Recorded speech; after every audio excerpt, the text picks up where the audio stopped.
প্রজার অংশ। এগুলা সবই হচ্ছে 4 আনার দলিল আর কি। এখানে লেখা আছে 4 আনা 10 পাই, 2 রুপিস 4 রুপিস। মুসলমানদের তুর্কাটা আছে, তুর্কাটা কি আসলে? তারাই জানে। ওনার বাড়ির সামনে দিয়ে কেউ কোনো লোক ছাত্রী ডাঙ্গাইয়া যাইতে দিত না, ছাত্রী ডাঙ্গাইয়া যাইতে দিত না, ওতে অত্যাচার করতো এবং অনেক প্রভাব আছিল ওরা।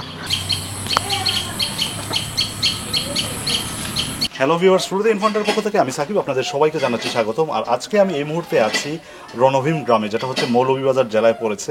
এই 44 নম্বর পরগনার যিনি জমিদার ছিলেন তিনি হচ্ছেন বাসীনাথ রায়। আগের সেই পুরনো সেই জমিদারি না থাকলেও তার বংশধরেরা এখনও এখানে বাস করছেন।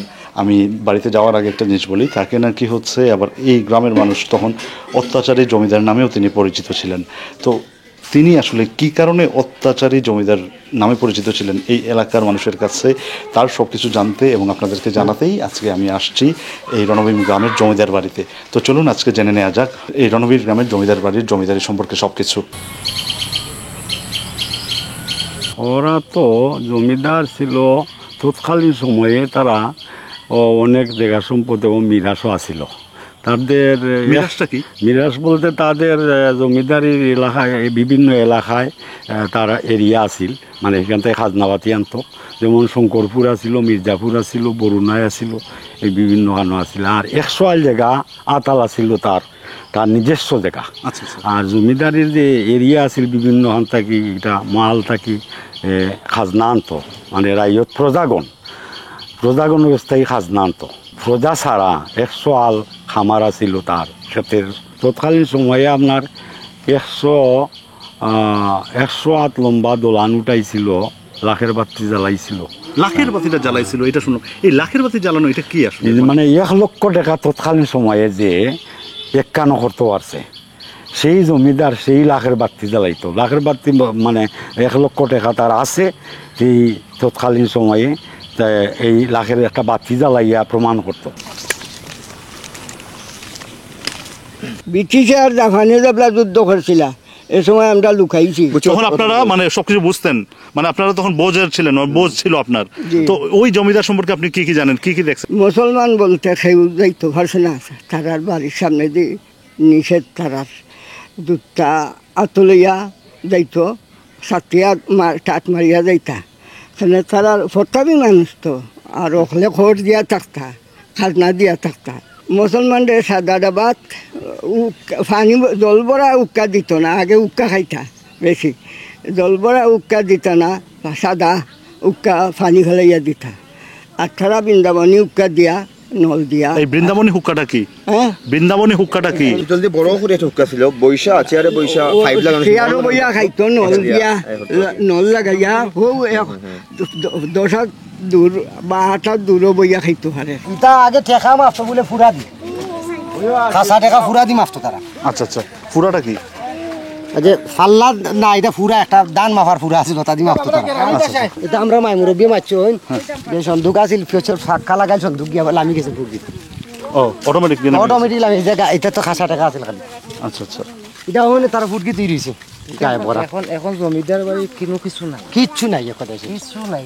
মুসলমানের বিয়া শাদী হইলে আগে বলে তারে দাওয়াত দেওয়া লাগতো, নিমন্ত্রণ করা লাগতো, অনুমতি নেওয়া লাগছে।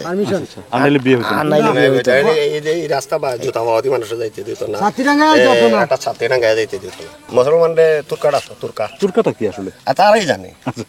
তারাই জানে বালা তুর্কাটা আছে তারা। তো এটাই হচ্ছে আপনাদের এখন মানে বর্তমান অস্তিত্ব যেটা টিকে আছে। হ্যাঁ, আগে তো এখানে একটা জমিদারি ছিল। হ্যাঁ, আগে তো শুনলাম যে এই দিক দিয়ে নাকি মানুষ মানে জুতা পায়ে দিয়ে হেঁটেও যেতে পারতো না, মানে এই ধরনের আপনাদের একটা প্রতাপ ছিল। এবারে জমিদার আসছিল আর তিন টাকা পেয়ে গেছে গা। এরপর এখন আমরা যারা আছি 3 সিঁড়ি গেছে গা ব্রিটিশ আমলের। তখন আমরা যারা আছি চাকরি পর্দা খাড়া। যিনি জমিদার ছিলেন ওনার নাম হচ্ছে বাসীনাথ রায়। উনি কি ছিলেন আপনার সম্পর্কে? উনি ছিলেন আমার দাদুর দাদু। ওনারা ছিলেন 4 ভাই আর কি, যে বজ্রনাথ রায়, দীননাথ রায়, চন্দ্রনাথ রায় এবং বাসীনাথ রায়। উনি ছোট, উনি ছিলেন জমিদার। আচ্ছা আচ্ছা, উনি জমিদারি পরিচালনা করতেন। আপনাদের এই বাড়িটা আসলে কত বছর পুরনো হবে? এটা আমার মনে হয় আনুমানিক বলতেছি আর কি 150 বছর হবে। আগে তো বিদ্যুৎ ছিল না, এখানে ওই যে খুপি বাতি থাকতো, এই যে ল্যাম্প বা খুপি ওইখানে রাখা হতো।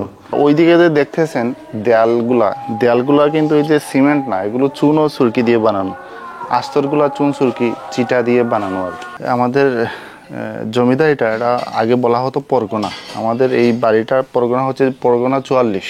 এই 44 পরগনাটা কি আসলে, মানে এটা আমার একটু খুলে বলবেন। মানে এটা আসলে আগে তো থানা জেলা ওইরকম ছিল না, বা জেলা ছিল, মহকুমা ছিল, পরগনা ছিল। এটা আমি বিভিন্ন কাগজপত্রে দেখেছি আর কি, এটা পরগনা 44 নম্বর পরগনা এই ধরনের কিছু একটা। হ্যাঁ। আচ্ছা আচ্ছা। আর এটা তো হচ্ছে বাসীনাথ রায়ের জমিদারি ছিল 44 নম্বর পরগনা। হ্যাঁ। আর এখান বর্তমানে যারা আছেন বা যা কিছু আপনি মনে করবেন না কিছু, ওই একটা সময় নাকি আপনাদের জমিদারি বাড়ির সামনে দিয়ে কেউ ছাতা মাথায়, মানে ছাতা খুলে যেতে পারতো না, এই ধরনের একটা কথা প্রচলিত আছে। এটা আসলে আমিও এটা সঠিক না, আমিও শুনছি এরকম, কিন্তু এই ধরনের প্রমাণ বা বাস্তবতা তো আমি নিজে দেখি নাই। এটা শোনা কথা আর কি, আমি নিজেও শুনছি। এই যে দেখতে পাচ্ছেন ওই যে পুরনো ইটগুলা ভেঙে পড়তেছে, কিন্তু আসলে এগুলা অনেক স্মৃতি, মানে এখন এগুলা আর নাই। এই যে মানে আপনারা ধরেন জমিদার বংশের, এটা কেমন লাগে আপনার কাছে?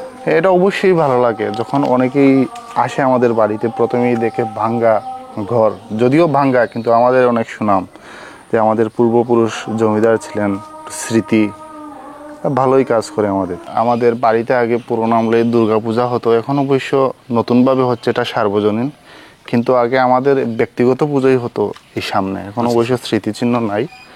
এরপরে আমাদের বাড়ির সামনে যে স্কুল, এটাও ওই যে আমাদের পূর্বপুরুষরাই দান করে গেছেন। 2 রুপিস 4 রুপিস আগে ছিল এই যে দক্ষিণ শ্রীহট্ট। মৌলভীবাজার তো 1984 সালে হয়েছে জেলা, এর আগে আমাদের এই জেলার নাম ছিল দক্ষিণ শ্রীহট্ট। এটা একটা তারিখ পেয়েছি 4/3/15, 1915 সালের। এটা 1915 সালের দলিল। হ্যাঁ 1915 সালে। এই যে লেখা আছে 1 রুপি, এরপর 8 আনা ইন্ডিয়া।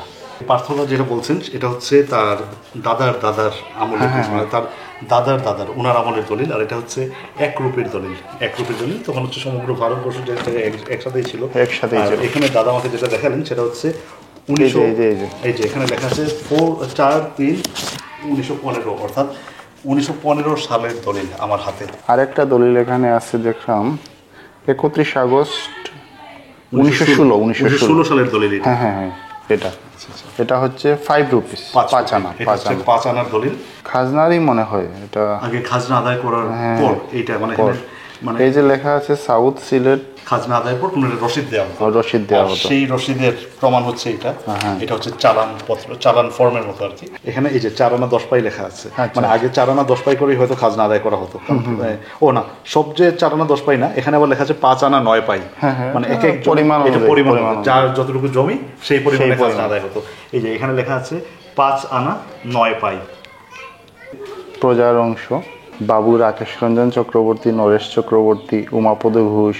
আমাদের বংশের যিনি জমিদার ছিলেন ওনার নামেই দেখেন এই যে শ্রীযুক্ত বাসীনাথ দাস।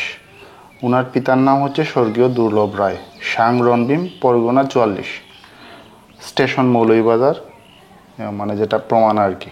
এখানে যা লেখা আছে বাংলার মতো করে লেখা, হয়তো বাংলায় লেখা, কিন্তু আমি জানি না কেউ পড়তে পারছেন কিনা না যারা হচ্ছে এটা দেখছেন। যদি পড়তে পারেন তবে অবশ্যই কমেন্ট বক্সে জানাবেন যে আসলে কি লেখা আছে। এটা আসলে আমার বাবা সংরক্ষণ করে গেছেন আর কি, আমি পাইছি বাবার কাছ থেকে। আচ্ছা। আমার বাবাও শিক্ষক ছিলেন, ওই স্কুলের প্রধান শিক্ষক ছিলেন। এই রুমে একটা বড় সিন্দুক ছিল, এবং এই সিন্দুকটা ভেঙে আমরা এই যে দরজার কাঠ বানাইছি, দরজার এই যে পাল্লাগুলা, এই সিন্দুকের পাল্লাই এটা এটাই, এই কাঠ দিয়ে সিন্দুক ছিল, এইখানেই ছিল সিন্দুক। আচ্ছা। আর আমি শুনেছিলাম এরকম নাকি একটা সিন্দুক ছিল অটোমেটিক ভেসে পানিতে চলে গেছে, এগুলো কি সত্যি না? এটা আসলে জানি না, আমরাও জানি না। আচ্ছা, এরকম শুনছেন নাকি কিছু আপনি? এটা অনেকেই বলে, কিন্তু কতটুকু সত্য তা আসলে জানি না আর কি। সাকিব ভাই দেখেন, বর্তমান প্রজন্মে অনেকেরই অনেক টাকা আছে, বেশি টাকা আছে, কিন্তু এই যে পুরনো স্মৃতি বা এই যে দলিল, এগুলো তো অনেকেই সম্পর্কে জানে না বা নাইও, অনেকে কিনতেও পাওয়া যায় না। এগুলো সবই হচ্ছে আর কি স্মৃতি বা সুনাম, ঐতিহ্য, সুনাম। এই বাউন্ডারিটার বয়সও কিন্তু এই যে 150 বছর হবে আনুমানিক আর কি। ওই যে বিল্ডিং যে সময় হয়েছিল ওই সময় বাউন্ডারিও করা হয়েছে। এই যে আমি বিল্ডিংগুলো সংস্কার করছি বা এটা একটাই উদ্দেশ্য হচ্ছে যাতে এটা টিকে থাকে, পরবর্তী প্রজন্ম এসে যাতে ধ্বংস না হয়, যাতে দেখতে পারে এটা আসলে আগে জমিদার বাড়ি ছিল। একটা চুনসুরকির একটা জমিদার বাড়ি, চুনসুরকির, হ্যাঁ, মানে হ্যাঁ। চুনসুরকির জমিদার বাড়ি কিরকম হয় কিরকম হয়। সেটাও দেখার জন্য আপনি এটা ধরে রেখেছেন। হ্যাঁ, এটা ধরে আসলে রেখেছি। মানে এটা অবশ্যই প্রশংসনীয় একটা বিষয়। এই যে রণভীম গ্রাম, হ্যাঁ, এই গ্রামে তো একসময় জমিদারি ছিল আপনাদের। এখন আপনি পেশায় কি করছেন? কখন তো পেশা বলতে ওই তো কাপড় ব্যবসা করতেছি। আচ্ছা আচ্ছা। তো একটা সময় যে আপনাদের জমিদারি ছিল, হ্যাঁ, বা এটা আস্তে আস্তে আসলে নাই হয়ে গেল কেন? এটা নাই হয়ে গেল, এটা তো আমরা বাবার আমলো থাকি আমরা তো এটা আর পাইছি না। আচ্ছা আচ্ছা। বুঝছেন, এটা আছে আগে তারা খেলাধুলা করছে, বিলাসিতা করছে, করে করে তারা শেষ করে লিছে।